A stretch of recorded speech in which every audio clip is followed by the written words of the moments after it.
robohnya menara kami. Pemurnian agama atau sinergi? Buah karya Denny J.A. Suatu sore yang lesu, di perpustakaan yang banyak buku, Aziz masih diam terpaku, pikirannya tak menentu. Mengapa ada jarak menganga antara iman agama dengan hasilnya di dunia nyata? Mengapa ada jurang yang rawan antara ajaran dan peradaban? Menara keyakinan yang dibangunnya susah payah, roboh seketika, hatinya payah. Rika kekasih hati duduk di sampingnya mengiringi selalu. Ia hadir bagai puisi selalu, menguatkannya ketika lunglai, mengisinya ketika kosong. Namun soal agama, Rika berkompromi tiada.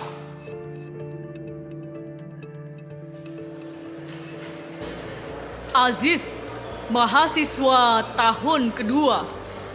Di kampus, ia aktivis agama bersama teman satu organisasi. Mereka rapat di satu hari. Aziz, kau pencipta ilmu. Siar agama di kampus itu tugasmu. Tunjukkan pada siapa saja betapa kemajuan ilmu dunia adalah inti kita punya agama. Tampilkan saja fakta dan data. Dibandingkan semua agama, agama kita lebih utama. Bahkan ketika dunia barat masih terlelap di abad pertengahan yang gelap, agama kita obor gemerlap. Kur yang lain bersama serta merta, buka mata mereka. Agama kita yang utama. Kejarlah ilmu hingga ke Cina. Iya, iya, iya. Cari ilmu hingga ke Cina. Semua bersorak-sorai sangat keras. Girah agama memecah ruangan kelas. Aziz menerima tugas penuh semangat. Agama dan ilmu harus berjabat. Ini kesempatan tunjukkan kinerja. Pada waktunya, di ini organisasi, ia ingin jadi ketua tertinggi. Siap, teman-teman. Tugas segera dituntaskan. Sepakat? Kejarlah ilmu hingga ke Cina. Itu semangat kita punya agama. Jangan lupa Aziz, kata ketua. Pesan utama tulisanmu nanti, kembali ke agama yang murni. Itulah solusi. Satu-satunya solusi. Ini gerakan pemurnian agama. Hapus segala pengaruh budaya. Agama kita superior. Jangan dikotori yang inferior.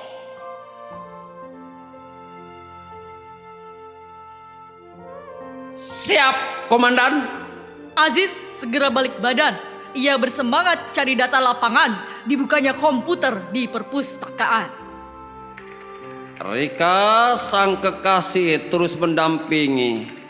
Ia dan Aziz tak hanya sepasang kekasih, tapi juga berpasangan dalam iman, bahu-membahu dalam perjuangan. Mulailah Aziz searching di dunia maya. Om Google, paman YouTube, ia olah, aneka buku ia baca. Hah? Ia terkejut tak berdaya. Data menunjukkan sebaliknya. Betapa dunia muslim tertinggal kereta. Berulang ia baca itu fakta. Dibulak-baliknya tak percaya. Journal of Technology and Society, edisi 2011. Dibacanya lagi dan lagi, dibandingkannya aneka data. Betapa dunia muslim kini telah kalah. Untuk ahli mesin, teknisi dan ilmuwan total negara muslim gabung jadi satu hanya punya 9 dari 1000 populasi. Sementara rata-rata dunia punya 41 dari 1000 populasi. Untuk hak paten, hasil temuan ilmiah sejak tahun 1980 hingga 2000 sahaja, Korea daftarkan sebanyak 16.328 buah. Tapi 9 negara Arab digabung jadi satu, hanya daftarkan 370 buah semata. Untuk paper ilmiah yang sering dikutip, United States punya 10.481 paper. Tapi keseluruhan dunia Arab hanya publikasi 4 paper saja. Keseluruhan dunia muslim punya 1.800 universitas, tapi hanya 312 saja yang punya sekolah utama yang publikasi artikel di jurnal ilmiah. Ada 1,6 miliar muslim di dunia, tapi hanya 2 orang sahaja yang pernah dapat Nobel dunia. Tahun 79 fisika, tahun 99 kimia. Dari seluruh jurnal ilmiah dunia, 46 muslim punya negara. Hanya kontribusi 1% sahaja. Bahkan hanya gabungan Spanyol dan India lebih banyak menyumbang karya dibanding semua muslim punya negara walau digabung bersama. Spanyol bukanlah negara ilmu, tapi dalam 1 tahun ini saja lebih banyak menerjemahkan buku dibanding seluruh negara Arab bersama dalam 1000 tahun terakhir.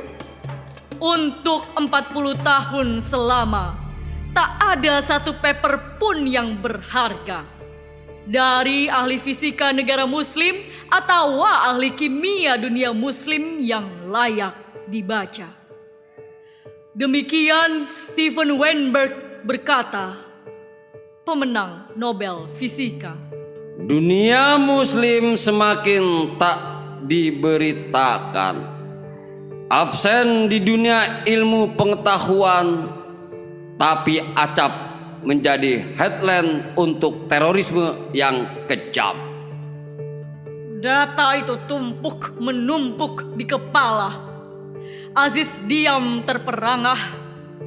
Ia memang cinta agama, tapi ini data apa adanya. Ampun,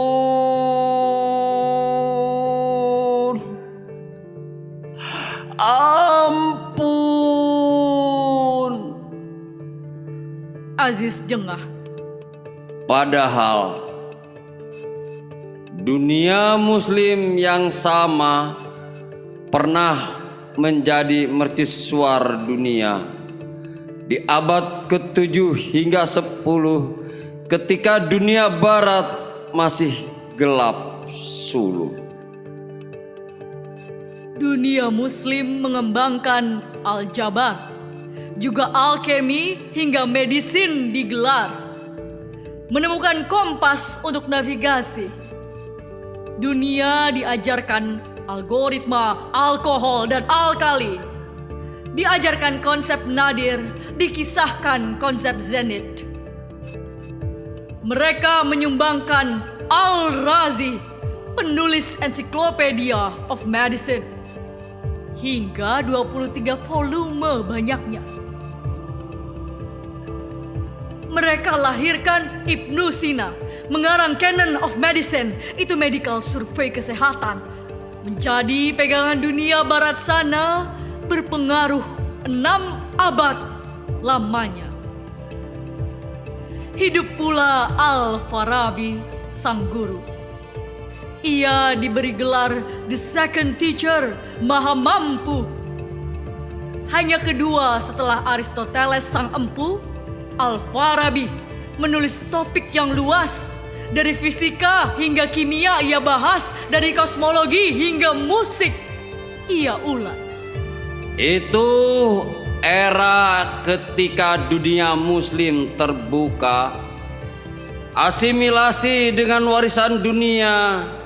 Buku penting dari Yunani sana, mulai medisin hingga matematika, filsafat alam, sejarah dan sastra diterjemahkan ke Arab punya bahasa. Di perpustakaan itu, Aziz masih diam termangu. Apa yang harus kutuliskan tentang dunia muslim sekarang? Soal ilmu pengetahuannya tiada yang bisa dibanggakan. Bling, bling, bling. Kepalanya akhirnya berdering.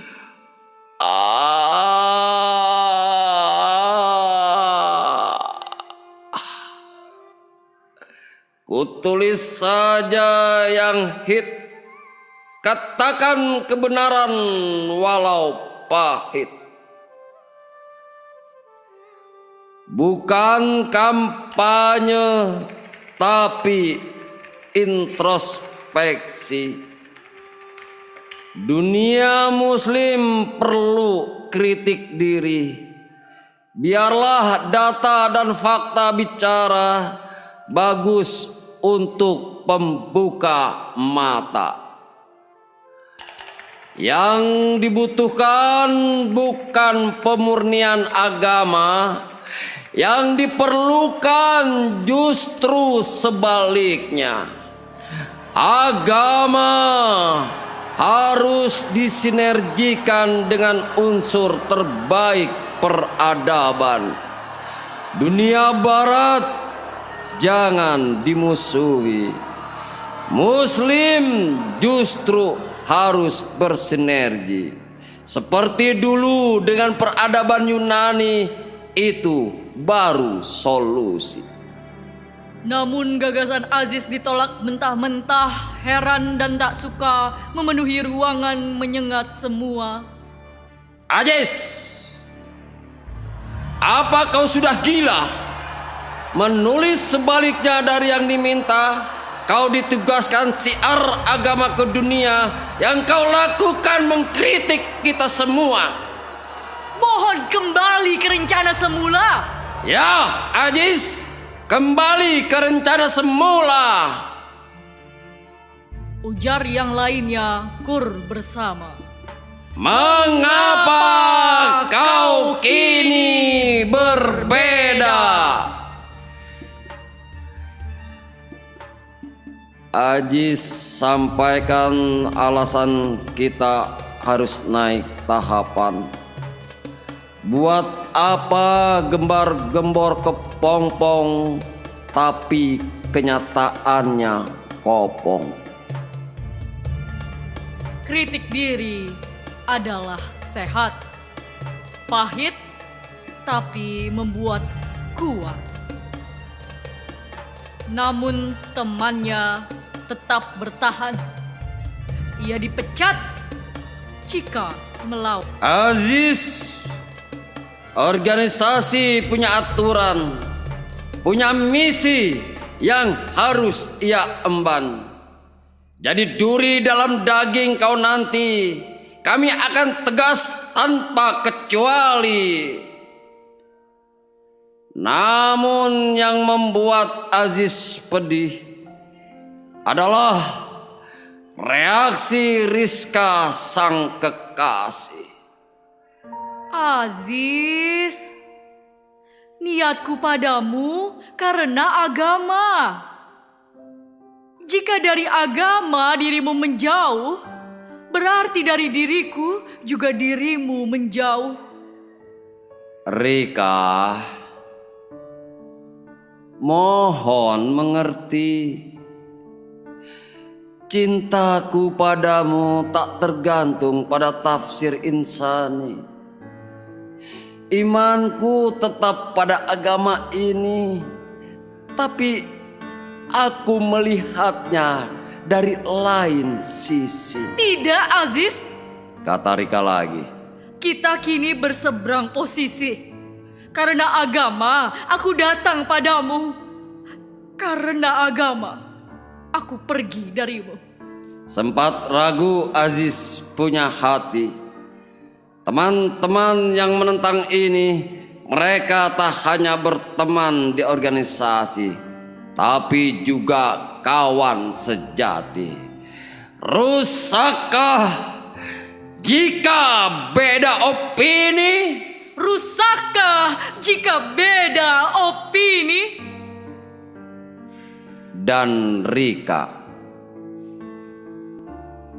ia cinta pertama, 2 tahun sudah bersama, lewati suka dan duka berdua, pasti berpisah jika opini berbeda. Lama ia melamun sedih, malam demi malam yang perih. Namun bel di hatinya berdering dari tadi, meminta dirinya berani. Kritik diri terus ditulisnya. Ini akan lebih berguna, disebarkannya ke dunia maya. Walau teman organisasinya pada marah, walau Rika menjauh jua. Oh, jangan. Please, Rika. Jangan menjauh. Ujar Aziz.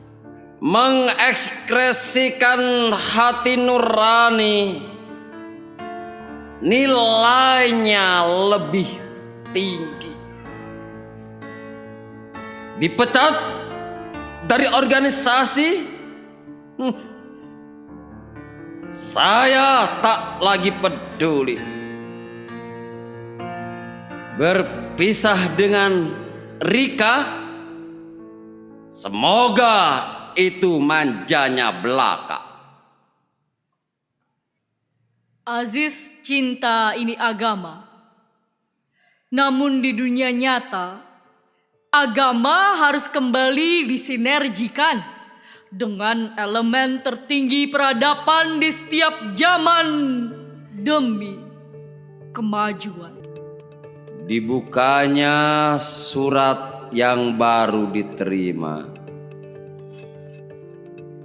Aziz dipecat dari organisasinya.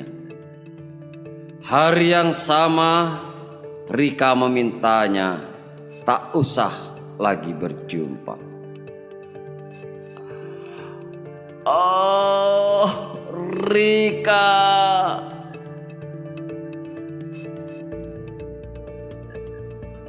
Please. Jangan salah duga.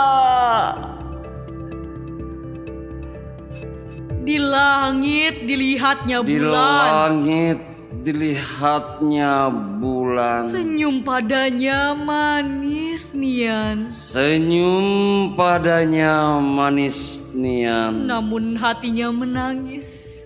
Namun hatinya menangis. Ditahannya Justru semakin mengiris. justru